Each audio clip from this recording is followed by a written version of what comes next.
Kael's last job was simple: kill the woodcutter. She pressed the dagger to his throat and whispered, "I won't kill you," but the words felt like surprise. He didn't flinch. His eyes held the weight of loss. Then she saw the drawings, stick figures, purple handprints signed for Papa. He begged her not to let his children find a body. Something cracked in her. She threw her guild sigil into the river and returned the next morning, a lost traveler offering firewood. Kael was an orc assassin for the Shadowfang Guild, 14 confirmed kills, a specialist in the kind of silence that left no trace. The guild had one rule: no attachments, no mercy. But that night in the cottage, she found something her training never covered: crayon drawings, 2 children, a widower who didn't beg for his own life, only that his kids wouldn't find a body on the anniversary of their mother's death. In that moment, the deadliest blade in the Northern Territories faced a choice no contract had ever prepared her for. And what she chose next would ignite a war between the assassin she was and the protector she was about to become. To understand what happened in that cottage, you have to understand what Kael was before she walked through its door. She was Shadowfang, not just a member, one of the most lethal operatives the guild had ever produced. The Fang didn't train killers, it sculpted them. Kael had been taken from a border skirmish as a child, a half-orc orphan no clan would claim. The guild's recruiters saw not a girl, but a blank canvas. They raised her in the silent halls of the Fang's mountain stronghold, taught her 47 ways to end a life before her 13th birthday, then spent the next decade refining her into a specialist of the close quarters, no footprint kill. By the time she took her first solo contract, she could read a target's breathing pattern from across a room and know, to the second, when they would exhale their last breath. The contract on Yuan appeared on the guild ledger in late autumn.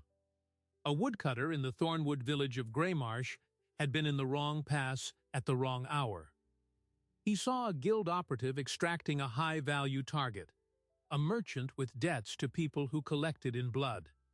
Yuan didn't see faces, didn't know names, but he saw enough. The guild's rule was absolute, no loose ends. The order came down from Malric, the Fang's master of operations: eliminate the witness before the first snow. Payment: 200 silver crowns, standard fee for a low-risk job. Kael took it as she took all her contracts, without hesitation, without curiosity, with the mechanical precision of a blade sliding into its sheath. She arrived in Greymarsh 3 days before the anniversary of Mara's death. No one in the village noticed. She was a ghost in the tree line cataloging Yuan's routines. Dawn. He split firewood with the same axe he'd probably had since his wedding day. Midday, he trudged to the market with a handcart, selling what little he could spare. Evening, he sat by the hearth, alone, his dinner untouched. The second chair at the table permanently empty. She noticed he never lit more than 1 candle. She noticed he talked to himself sometimes, not the rambling of a madman, but the quiet, conversational murmuring of a man who missed a voice. She catalogued these things without judgment. She wasn't paid to judge. She was paid to execute. But the intelligence file had a gap. It didn't mention the children. Lily, 7 years old, with brown braids that were always coming undone. Tom, 5, who carried a wooden wolf pup carved for him by his father. They had been staying with their grandmother in the next village, brought home that evening with armfuls of wildflowers for their mother's grave. Kael saw them through the warped glass before she slipped inside. 2 small figures with dirty knees and sleep-heavy eyes, hanging their coats on wooden pegs while their father tried to smile. Tried and almost succeeded, because loving his children was the only thing that still made smiling possible. She waited on the roof until they were asleep upstairs. Then she entered. The confrontation lasted less than a minute. She pressed the dagger to his throat. He didn't flinch. His eyes were not afraid. They were tired, emptied, carrying the specific exhaustion of a man who had already lost the only person he couldn't survive losing and was now just waiting. He didn't beg for his life. He looked at the crayon drawings scattered across the table. A stick figure family, a brilliant yellow sun, a wobbly house with a crooked chimney, 2 purple handprints signed for Papa from Lily and Tom. And beneath those, a wilted wildflower, the same kind the children had picked that afternoon. "Not tonight," he whispered. "Please, not on the anniversary. They've already been to her grave. Don't make them find me." Something cracked inside KL, something no contract, no kill, no lesson in the 47 ways had ever touched. It wasn't mercy. She'd been taught mercy was weakness, and she was not weak. It was recognition. The pure, stubborn shape of a love so absolute it held a man still, while a knife kissed his throat. The art of children who still believed the world was good. The weight of a grief that hadn't killed him because he had 2 reasons to keep standing. She lowered the blade. "If I don't return with confirmation, the guild sends someone else within a month," she said. And it was not a threat. It was a warning. The first true warning she had ever given a target. Then she left through the same window, vanishing into the winter dark. She walked to the river at the edge of the village. The water was black and cold, reflecting nothing. She pulled the guild sigil from her belt, a silver fang etched with an embedded tracker, and held it for a long moment. Throwing it meant severing the only identity she'd ever known. It meant becoming a ghost hunted by other ghosts. She weighed the metal in her palm, felt the cold seep into her scars, and then released. The splash was small. The consequences were vast. She had just gone rogue. In the guild's ledger, that made her a target, 1 tier above Yuan, 1 tier below an open bounty. Malric would not ignore an asset of her caliber turning. She returned to the cottage the next morning with a basket of firewood and a story she'd rehearsed all night. A lost traveler from the highlands, her caravan destroyed by bandits, seeking shelter through the winter. Yuan looked at the orc woman with the scarred hands, the weapon's calluses he pretended not to see, and knew she was lying. But he also knew she had spared him. In a world that had taken everything, a sparing felt like enough. He nodded once, a small, tired concession. "You can stay." By midwinter, the cottage had 3 new rhythms. In the morning, Kael split wood with an efficiency that made the village men look lazy. She could fell a full cord before breakfast. In the afternoon, she sat at the table and, with clumsy fingers, learned to fold paper into shapes for the children. The first was a crane so lopsided that Lily laughed, and the sound was so unexpected and bright that Kyle laughed back. A rusty, unpracticed noise, the first laugh she'd uttered in years. In the evening, she sharpened her knives at the same table where crayon drawings piled up, and Yuan discovered that the deadliest threat to his life had become the only person who would die to protect it. But the guild's machinery was already in motion. The silver tracker's signal had gone dead on the night of the anniversary. 3 weeks of silence triggered protocol. Malric dispatched a retrieval scout. Not to kill, not yet, but to locate and observe. The scout found the cottage, saw smoke rising from the chimney, saw children playing in the snow, saw a tall figure with green skin and a woodsman's axe working beside the human woodcutter. He saw Kale unhooded, smiling at something the girl said. A smile, on Shadowfang's premier assassin. He sent a coded message back, asset compromised. Target alive and integrated. Status, rogue. The message reached Malric's desk on the first day of spring. He read it once, twice, then held it over a candle flame until it was ash. KL was a symbol now, The killer who chose a family over the guild. That was a contagion. If one agent could defect, others might wonder. The response had to be absolute. Malric issued a new contract, not just for the woodcutter, but for Kael herself. Termination with prejudice. No recovery, no retrieval. Just erasure. And he assigned the job to Viper, the one operative in the Fang who could match her. Viper was not merely another assassin. He was the man who had trained Kael, who had shaped her hands into weapons, who knew every preference, every pattern, every tell. He was her architect, and he was already riding toward Greymarsh.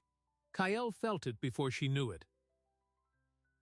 A wrongness in the wind, a silence in the forest that didn't belong. She began sleeping with a blade under her pillow again. She started checking the perimeter at dawn and dusk. Ewan noticed, but didn't ask. He was learning that the woman who had spared him was being hunted by something, and that his quiet cottage was now the center of a storm that was only beginning to gather. The war between the assassin she was and the protector she had become was not coming. It was already here, and the first blow would be struck by someone who could anticipate her every move before she made it. Viper reached Greymarsh on the third night after the tracker's signal died. He did not ride into the village with the arrogant clatter of a bounty hunter. He stabled his horse 3 miles out and came on foot through the forest. A wraith that left no footprint, disturbed no branch. He had taught Kael this approach himself. Arrive before your target senses arrival. Become part of the landscape. Let the silence announce nothing. By midnight he was crouched at the edge of the tree line beyond Ewan's clearing, and what he saw in the next hour convinced him that Malric's worst fear was not paranoia but prophecy. Through the warped glass of the cottage window, he watched Kael kneel beside a small boy, helping him lace a wooden toy, a clumsily carved wolf with a chipped ear, onto a string. The boy called her Kay.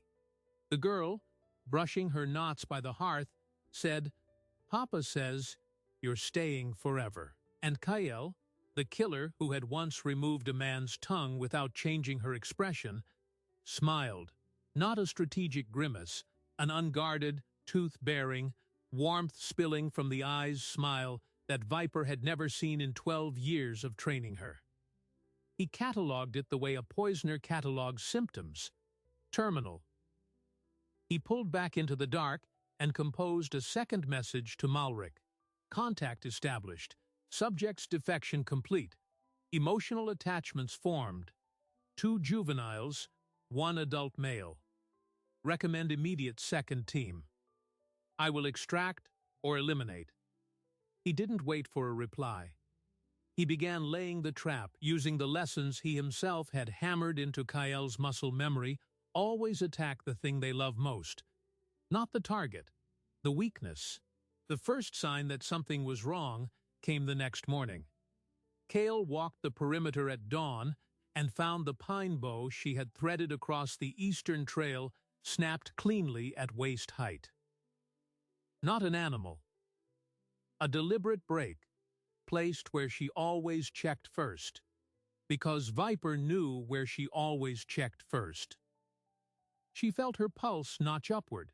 She crouched and read the ground, no boot prints, no disturbed leaves, but the moss on the boulder had been pressed, the faint outline of a knee mark where someone had knelt to watch the cottage.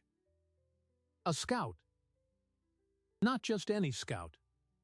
The positioning was perfect, the field of view covering both exits without a sliver of exposure. Only one man in the Fang taught that angle of observation.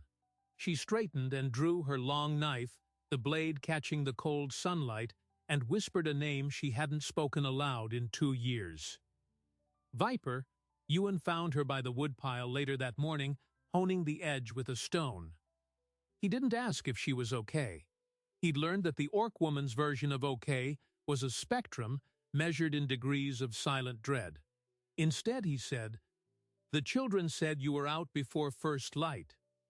Is something coming?" She looked at him, This tired, unafraid man who had buried a wife and still got up every morning to make porridge for his kids, and decided he'd earned the truth, at least the part he could survive hearing. Someone from my old life has followed me. He's very good. He knows how I think, because he built the way I think. He will not stop until this is finished. Ewan's jaw tightened. Then we leave. There's nowhere you can go that he won't find you. He tracked me from pure silence. He'll track your cart and your children's laughter and the scent of your wood smoke from 50 miles. The only safe place is here, where I know the ground. She turned the knife over. Your family is my shield now. He'll exploit that. He'll use Lily or Tom to draw me out. I need to set a counter trap. And I need you to do exactly what I say, even if it sounds wrong. Even if it sounds like I'm abandoning you. Ewan looked at the knife, at the drawings inside, at his daughter humming a tuneless song through the open window. Tell me what to do. The village of Greymarsh was a cluster of 23 households, none of them fighters. The nearest constable was a 3-day ride away, and the closest thing to a defense force was the Thatcher's boy with a rusted hunting bow. Hale knew she couldn't arm the village. She could, however, make it a liability Viper couldn't ignore. That afternoon she visited the elder, a leather-skinned woman named Hester, whose own grandmother had fled clan wars a century ago. She told Hester part of the truth. A dangerous man from her past had tracked her here. He might use villagers as leverage. If anyone saw a stranger, they should send a child running to the cottage. Children were the fastest messengers, and Viper, she knew, would hesitate to harm a child in the open. That hesitation was a fragment of code he'd never been able to scrub from his conditioning. She'd counted on it. Hester listened with the stillness of a woman who had survived enough winters to know when survival was being negotiated. We don't owe you anything, stranger, she said. But Ewan's children are ours. We'll keep an eye. We'll send word. That night, the second blow landed. Cale had set up a rotating watch, sleeping in shifts with Ewan. At 2 in the morning, she circled the cottage and found a bundle tied to the back fence, a strip of dark cloth wrapped around something small and round. She unwrapped it with trembling fingers and found Tom's wooden wolf pup, the toy he never let out of his sight. The message was clear. I could have taken the boy, but I took his toy. I'm inside your perimeter. I'm closer than you can stand. She didn't scream. She didn't wake Ewan. She went into Tom's room and sat beside his small bed, watching the rise and fall of his chest, the wolf pup placed safely on his pillow where she had just returned it. In the dark, she allowed herself something she hadn't felt since childhood, the cold, electric clarity of absolute fear.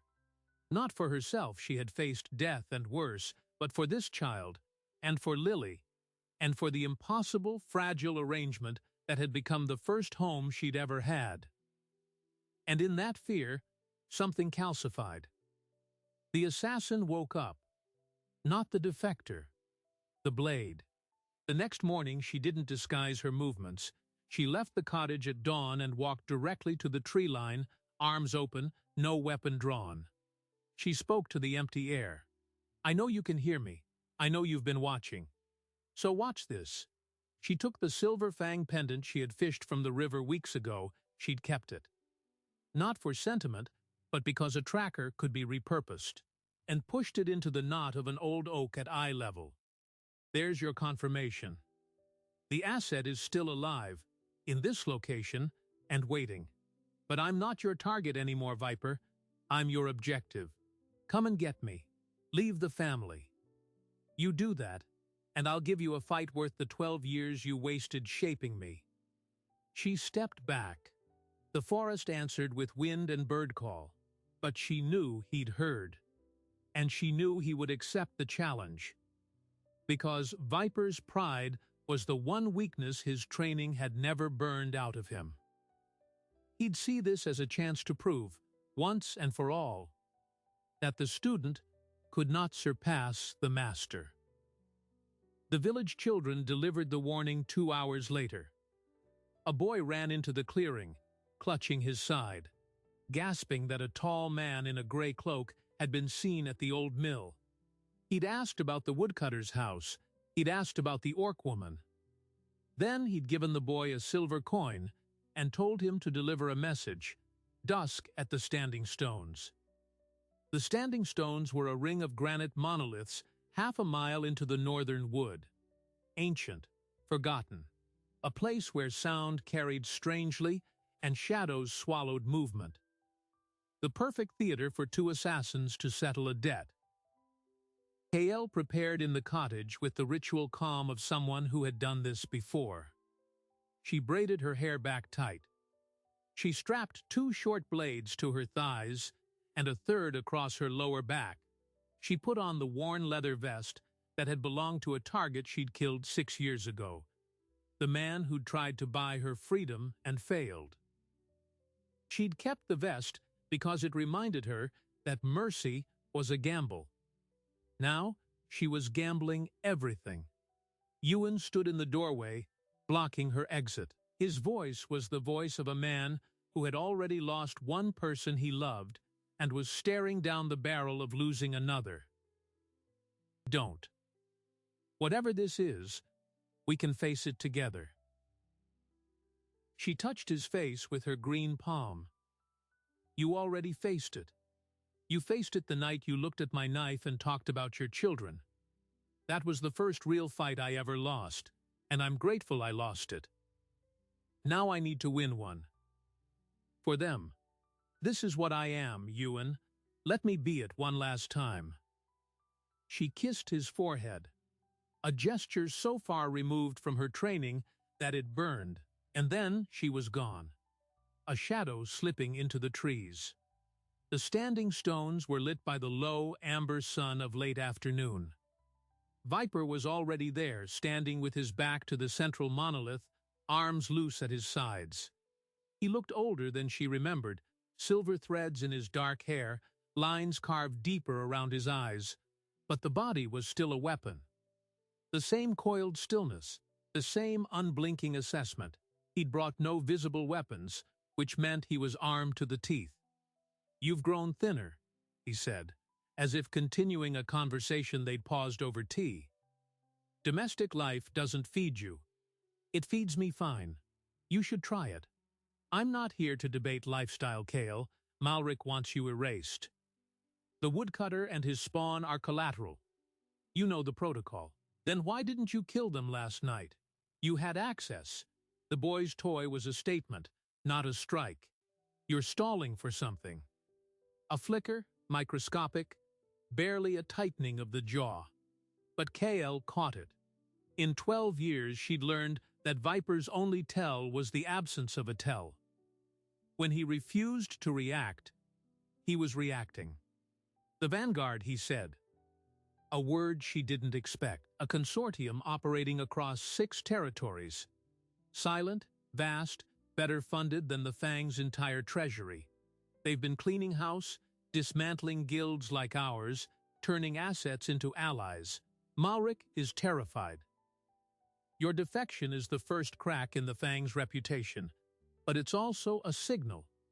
If an agent of your caliber can walk away and find a life, then the old contracts mean nothing. The Vanguard will use your story as propaganda to recruit others. That is why I'm here, not merely to kill you, to make an example so brutal that no other asset ever considers leaving. Kael absorbed this. The world outside the cottage had been moving while she'd been splitting wood and folding paper cranes.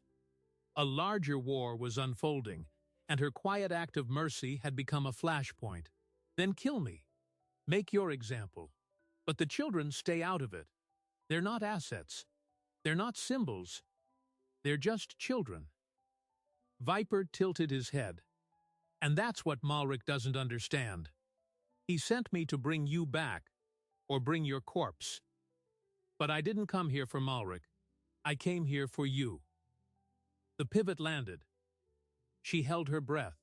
You were the best thing the Fang ever produced, Kael, and I was the architect of your precision. But I also watched them hollow you out. I watched them remove every softness until only the weapon remained. I told myself that was kindness, that a blade doesn't need a heart. But then the reports came. You spared a target. You stayed. You smiled. A genuine smile. In the presence of children. That is not a broken weapon. That is a weapon that healed itself. His voice dropped, the cold facade cracking just enough to reveal something far older and far wearier.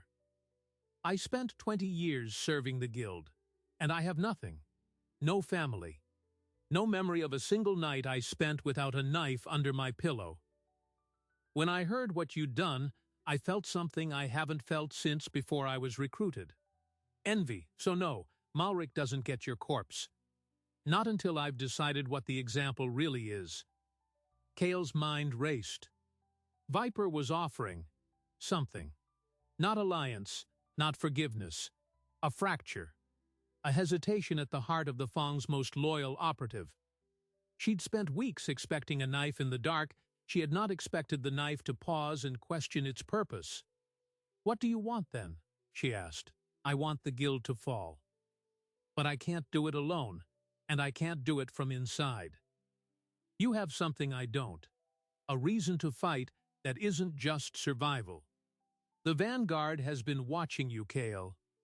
You're already a legend in networks you've never even seen. If you go public, if you walk into the Vanguard's camp and declare that the Shadow Fang runs on the bones of children and that no agent is beyond redemption, half the guild's junior operatives will start questioning their contracts. The old monsters at the top will collapse, trying to control the flood." He took a step forward. But Malric won't let that happen. He's sent a second team. A kill squad, 10 men, not delicate, just overwhelming. They'll be here in 72 hours. If you're still here when they arrive, this cottage becomes a charnel house, and your redemption becomes a cautionary tale. The wind moved through the standing stones. Kael's heart hammered, but her mind was crystal. The major pivot, her enemy was not the man standing in front of her. The enemy was something structural, something ancient and organized, and she had just been handed the one piece of intelligence that could save her family and burn the guild to the ground at the same time, provided she survived the next 3 days. "Why tell me this?" she said. "You could have killed me here and now, because if I kill you, I kill the only proof I've ever seen that I might have been wrong about everything. And I've been wrong long enough."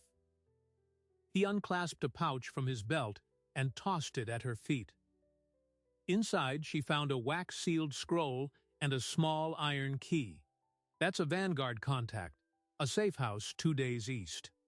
And the key opens a cache in the old watchtower on the ridge. Supplies, weapons. Enough to fortify the cottage and protect the children if you choose to make a stand. Use them. Don't use them. I don't care. But I've given you a chance. If you survive the squad, find me at the Vanguard camp. We'll finish this." He turned to leave. "Viper," she called. "Why didn't you just leave the Fang yourself years ago?" He stopped, silhouetted against the darkening sky. "Because no one ever spared me a target, Kael, not once. That's the difference. You were given a reason to stop. I never was." And then he was gone, swallowed by the stones. Kael stood alone in the circle, the scroll in her hand, the weight of an impossible choice pressing down. A kill squad would be here in 3 days. The Vanguard offered a path, but it meant dragging Yuan and the children into a continental conflict they hadn't asked for. Or she could run, take them all to the safe house, disappear into a network that might protect them. But running meant abandoning the home they'd fought to keep, and deep in her bones, she knew that Malric would never stop hunting her as long as she was alive. The only permanent solution was to end the guild itself. And that thought, once unthinkable, was now the only thing standing between the children she loved and the life she'd left behind. She pocketed the key and began walking back toward the cottage, her mind already crafting a defense that would give them a fighting chance. And the dawn of Act 2B waiting at the edge of the tree line. The cottage was quiet when KL returned, but it was not the quiet of peace. It was the held-breath quiet of a room waiting for bad news. Ewan sat by the hearth with his back to the door, mending a bridle. He didn't turn when she entered. He knew her step well enough now to read its weight. "The stranger in the forest," he said. "You found him. He found me. His name is Viper. He's the man who trained me." She sat down across from him, the scroll still clutched in her fingers. "He didn't come to kill me. He came to warn me. A kill squad from the guild will reach this valley in 3 days. Maybe less." Ewan's hand stopped. The bridle lay motionless in his lap. 3 days. "He gave me this." She placed the scroll and the iron key on the table. "A contact in something called the Vanguard. A network, bigger than the guild, maybe big enough to fight back.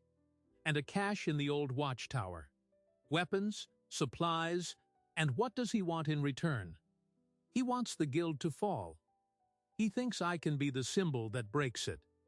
But right now, the only thing that matters is keeping you and the children alive for the next 72 hours. She looked past him toward the stairs, where Lily and Tom were sleeping, their soft breathing the only sound in the world that mattered. "I need you to trust me, Ewan, more than you've ever trusted anyone."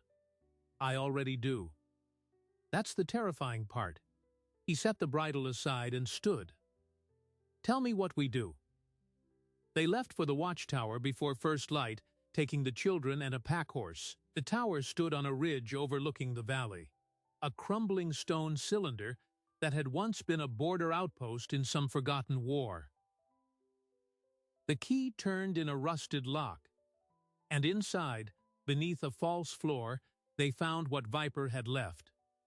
3 crossbows with 80 bolts, 2 short swords of exceptional make, a coil of tripwire, a set of signal whistles, and a leather satchel stuffed with documents. The cache was a small arsenal, but the documents were the real weapon. While Ewan rigged the tripwire around the cottage perimeter back in Greymarsh and Hester organized the village to keep watch, Kyle sat in the tower and read by candlelight. The papers were Vanguard intelligence, years of intercepted guild communications, financial records, lists of safe houses and operatives. As she read, the scale of what she had stepped into unfolded with sickening clarity. The Shadowfang was not just a guild of assassins. It was the contracted enforcement arm of a coalition of merchant lords known as the Iron Compact. Men who had grown rich selling grain at starvation prices during the border wars and needed a private army to silence anyone who objected. The Fang wasn't just a criminal organization, it was a state within a state, protected by nobles who kept it fed with targets. And Malric, the master of operations, was not merely a guild administrator. He was the Compact's direct liaison. If KL had stayed, she would have eventually become a weapon aimed at anyone who threatened the Lord's profits. If she fled, she was a loose end that could unravel an entire political apparatus. The wait, it gets worse, arrived on the 3rd page. Malric had personally placed a bounty on her head, but not just any bounty.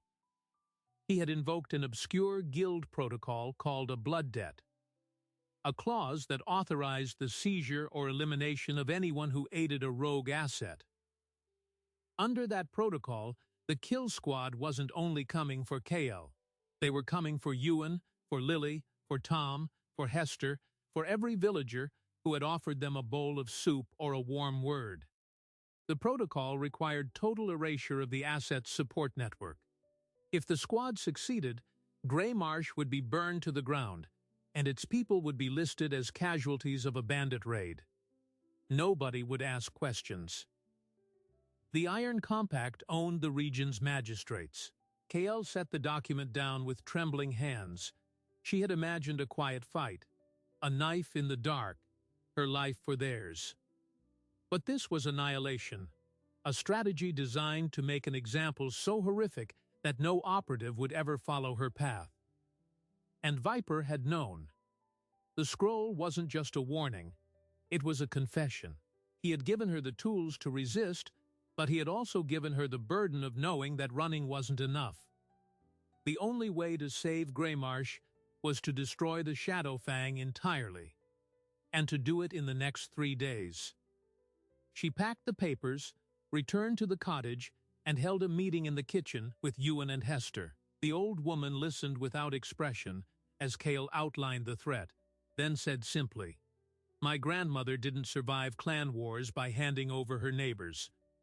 23 households, some strong, some not. I'll tell them to arm themselves however they can. If the guild wants to wipe us out, they'll find we bite back." Kael shook her head. Arming them won't stop trained killers. 10 men, Hester, professionals, I need to draw them away from the village into a kill zone where I control the ground. "The old quarry," Ewan said. "Half a mile south, one road in, high walls, no cover for an approaching force. We could funnel them there. And if they don't take the bait?" "They'll take it if I'm there," Kael said. "I'll be the bait. You stay in the village, protect the children. Hester, if it goes wrong, you get everyone to the watchtower. Bar the door. Don't open it for anyone but me." The next 48 hours became a blur of preparation. Kael and Ewan hauled crossbows and tripwire to the quarry, rigging lines across every approach. She showed him how to read the terrain for ambush points, where to position himself so his crossbow bolts would intersect with her blade work. He was no warrior, but he was a hunter, and he knew how to wait in silence. That was enough. The children sensed the tension. Lily, with a child's sharp intuition, asked that second evening, "Are the bad men coming?" Kael knelt in front of her, took the girl's small hands. "Some men are coming. Men I used to know. They want to hurt us, because I chose to stay with you. But I will not let them. You remember the game we played last week, hide and count to 100, and no matter what, you don't come out until I call your name?" Lily nodded, eyes huge. "Tomorrow night, after sunset, you'll play that game with your brother in the root cellar under the floorboards. You'll be very quiet. And when I call your name, and only when I call your name, you'll come out. Do you understand?" "Yes, Kay. Good. You're the bravest little girl I've ever met. Now go help your father with supper." Lily ran off. Kael remained on the floor a moment longer, her composure cracking in a place she knew no one could see. Then she stood and went back to sharpening her blades. The squad arrived not in 3 days, but 2. One of Hester's watch children came pelting into the cottage on the afternoon of the second day, wild-eyed, gasping that riders had been spotted on the north ridge, 10 riders in dark cloaks, moving fast. Malric had sent them ahead of schedule, perhaps anticipating the leak. The "it gets worse" was immediate. Kael hadn't finished rigging the quarry. 2 approach lines were still open. If the squad came through the village first, there would be a massacre. She made a decision that almost undid her. She told Ewan to take the children to the root cellar now, not at sunset, and to stay there no matter what happened. Then she armed herself with the 2 short swords, 3 throwing knives, and a crossbow, and headed not to the quarry, but to the village square. She had to intercept them where they'd arrive first, to turn their attention away from the houses and onto her. Greymarsh's square was a dusty triangle with a well at its center. Kael stood beside that well, in plain sight, weapons visible, and waited. Within minutes she heard the hoofbeats. The The 10 riders poured into the square, fanning out with the fluid precision of a unit that had worked together for years. At their head rode a woman Kyle recognized with a jolt of cold recognition, Saren, the Fong's chief enforcer, a scarred, silver-haired human with a face like a broken promise. She had been Viper's rival in the training halls, a sadist who believed pain was a form of communication. Unlike Viper, Saren had never shown the slightest flicker of doubt. Saren dismounted and smiled. "KL, you look almost domestic. Is that flour on your tunic? Did you bake bread while we were riding to kill you? Let the village go. I'm the one you want." "The protocol doesn't allow that." "You know the protocol. You wrote parts of it." Saren's smile widened. "But I'll make you a deal. Come quietly, agree to a public execution and a full confession of your treason before the guild council, and I'll spare the woodcutter. The children, too, they'll be taken in. Re-educated, of course. They might even survive." KL felt the trap closing. A public execution meant torture, meant a propaganda spectacle that would be whispered about for decades, and the children re-educated meant turned into future assassins. Their memories of love slowly erased until they became what Kyle had been. The alternative was a fight she couldn't win. 1 woman against 10, with the village as a hostage. But in that moment, looking at Saren's smug confidence, she remembered a passage from Viper's papers, a note about a vanguard contingency, a signal whistle that would summon aid if blown within range of a relay post. The old watchtower had a relay post. She had the whistle around her neck. She blew it, a high, keening note that cut through the air like a blade. Saren's smile flickered. What was that? "A declaration," Kales said. And then she attacked. The fight lasted 4 minutes, which in close quarters combat is an eternity. Kyle killed 2 riders before Saren could draw her blade, using the crossbow for the first and a thrown knife for the second. Then the melee closed in. She fought with everything Viper had ever taught her, and everything her months at the cottage had given her, not just technique, but fury. The white-hot will to protect something fragile. She took a cut to the shoulder, a shallow gash across her ribs, but she put down 2 more before the numbers overwhelmed her. She was on her knees in the dust, swords gone. Saren standing over her with a blade at her throat, when the sound of hooves filled the square again. Not 10, but 30 riders, coming from the North Road. Vanguard riders in gray, with Viper at their head, and behind them a figure KL didn't recognize, a tall woman in a dark cloak, her face lined with authority. Saren whirled, and in that moment of distraction, KL lunged upward with the last knife she had hidden in her boot.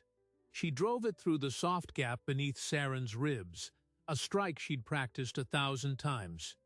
The enforcer crumpled with a shocked gasp. The remaining squad members scattered, some fighting, some running. But the vanguard riders swept through them with ruthless efficiency. When it was over, Viper dismounted and pulled Kale to her feet. His expression was unreadable, but his voice was rough. "I told you to run, not to blow the whistle in front of an entire kill squad. You also told me I was a symbol. Symbols don't run." The tall woman approached. "Kale of Shadowfang. I am Marshal Cordelia Vane, commander of the Vanguard's Eastern Forces. You've just done what we've been trying to do for a year, expose the Fang's protocol of civilian extermination. Saren might be dead, but the documents in the watchtower, we have them. And we have something better. We have you. A living, breathing orc assassin who chose a woodcutter's children over the guild.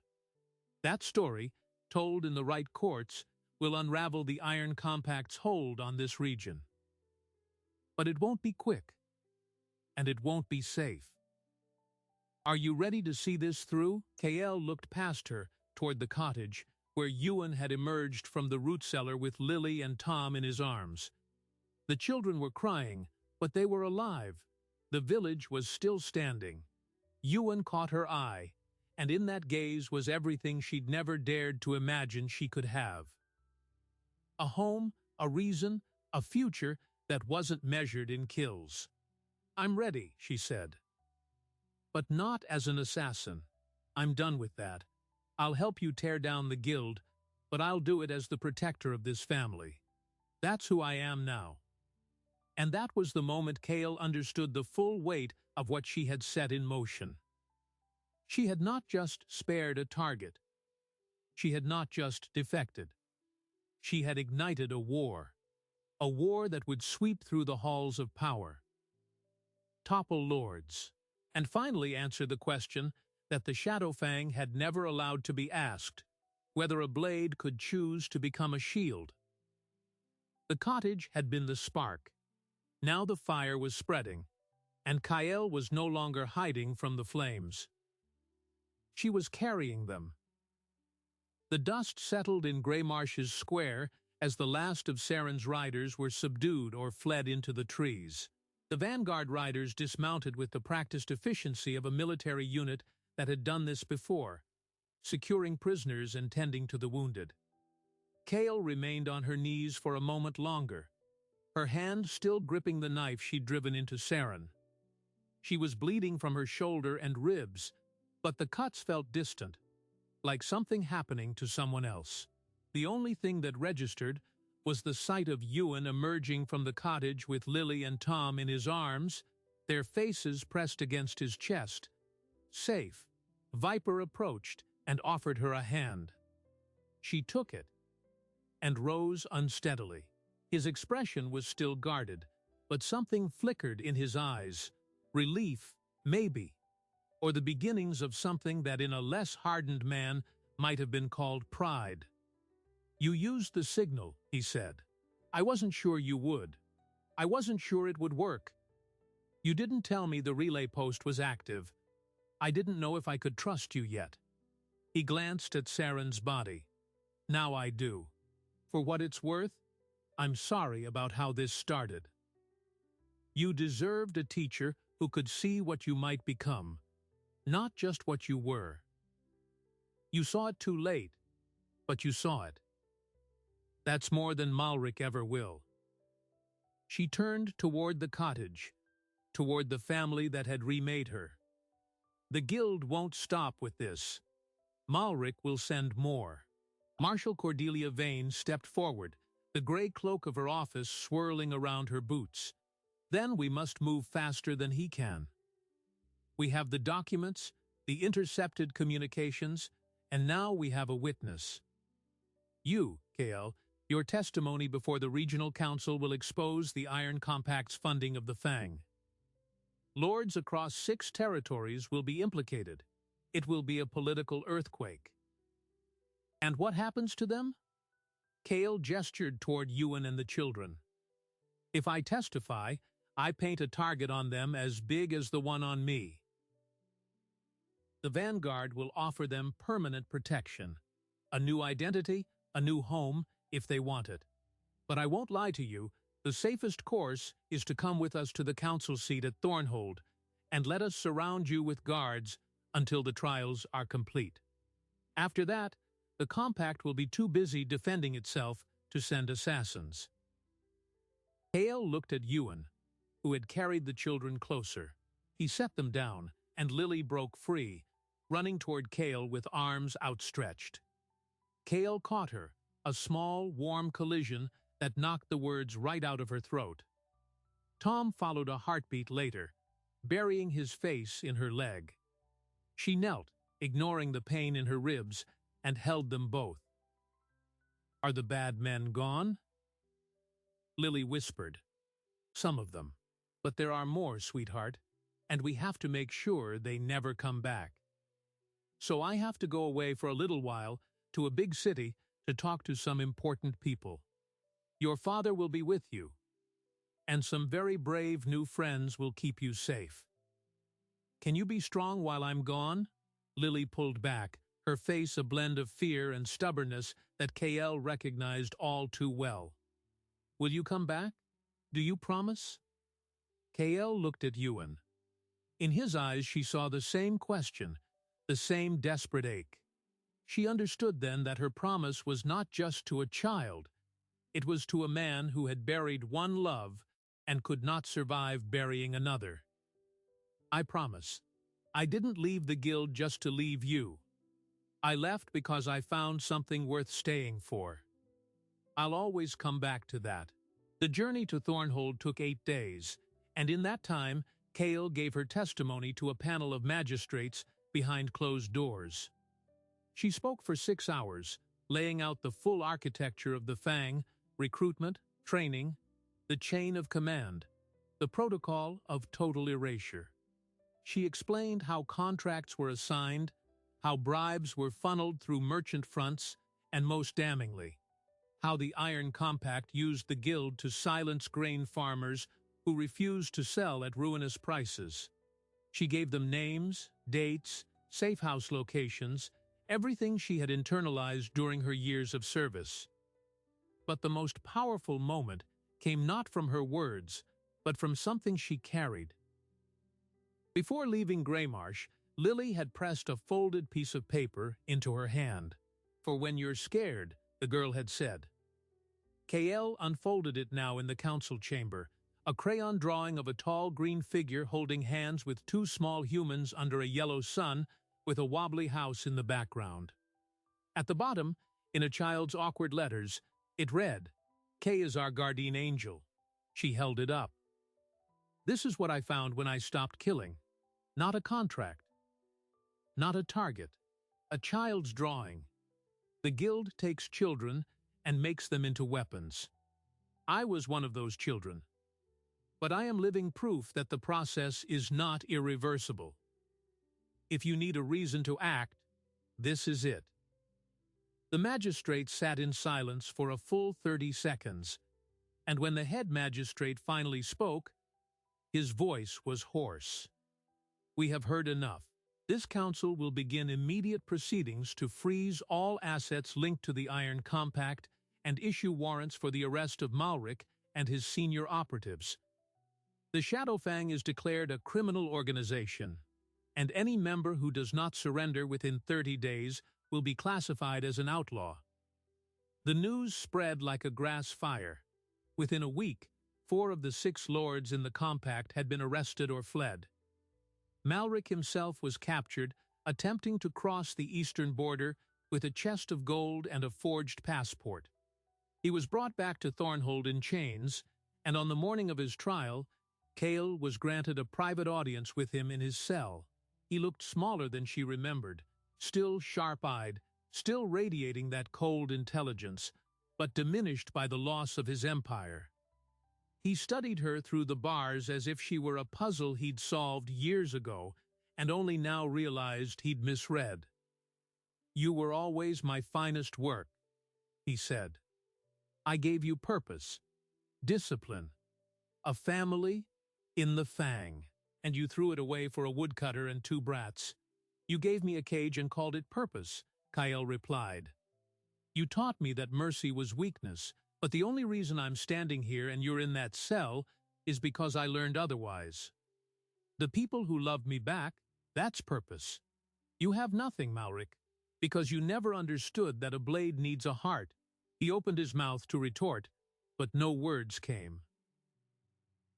The master of operations, the architect of a generation of killers, had finally run out of threats. The trial lasted 2 days. Malric was convicted on 17 charges, including conspiracy, murder, and the attempted extermination of the village of Greymarsh. He was sentenced to life in the Thornhold dungeons, a fate he considered worse than death. The Iron Compact was dismantled, its assets seized and redistributed to the farming communities it had exploited. The Vanguard, long whispered about as a myth, stepped fully into the light and became an official oversight body, charged with ensuring that no private army would ever again operate in the shadows. But the resolution Kael cared about most came 3 weeks later, when she rode back into Greymarsh with Marshal Vane's personal guard at her back. The village had been untouched during the upheaval. Viper had remained there with a contingent of vanguard soldiers, watching over Ewan and the children. He was waiting at the edge of the village when Cale rode in, and for the first time since she'd known him, he smiled. "The cottage is still standing," he said. "I fixed the east fence. Your woodcutter is surprisingly good with a crossbow, by the way. He nearly shot me the first night. He does that. He's protective. He's in love. There's a difference." Viper's smile faded into something more complicated. "I'm leaving the vanguard. I've been an operative too long.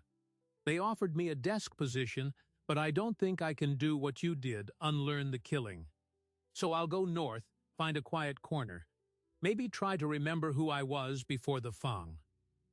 Cale put her hand on his shoulder. "You gave me the chance to break free. That counts for something.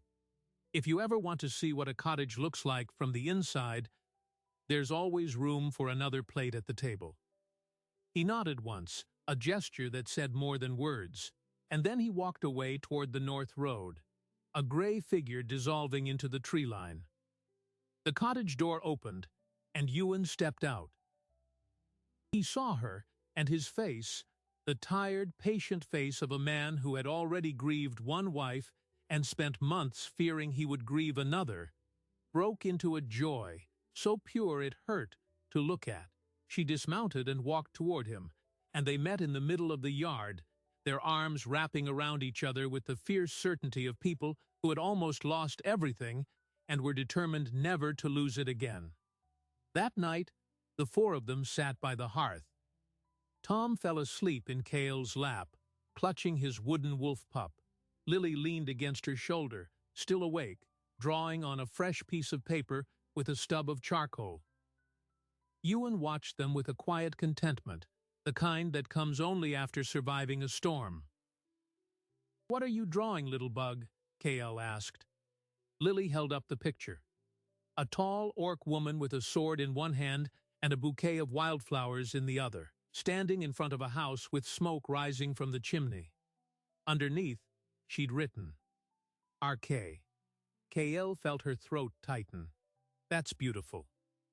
Tommy said you're the bravest person in the whole world. Is that true?" "I think the bravest person in the world is a little girl who hides in a root cellar and doesn't make a sound so her family can be safe. But you can tell Tommy I said thank you." Lily beamed and went back to her drawing. Cale looked at Ewan.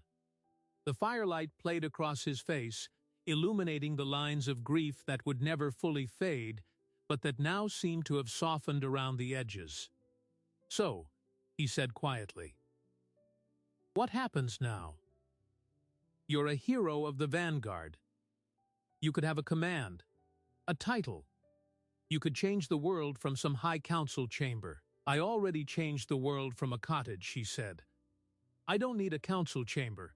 I need a place where the children can grow up hearing laughter instead of screams. I need a woodcutter who knows how to fix a fence and almost shot my old mentor. And I need to spend the rest of my life proving that the drawing Lily made is right. That I'm not a killer. I'm a guardian. That's what I want, if you'll have me." He took her hand, the calloused fingers interlacing with her scarred green ones. "You've been part of this family since the night you didn't kill me. The rest is just details." The surprising detail came 3 years later, long after Greymarsh had returned to its quiet rhythms and the vanguard had become a footnote in the history scrolls. Lily, now 10 years old and as fierce as her adoptive mother, came home from the new village school with a question. The teacher had been discussing the fall of the Shadowfang as part of a lesson on recent history, and she'd mentioned that a former assassin named KL had been instrumental in exposing the guild.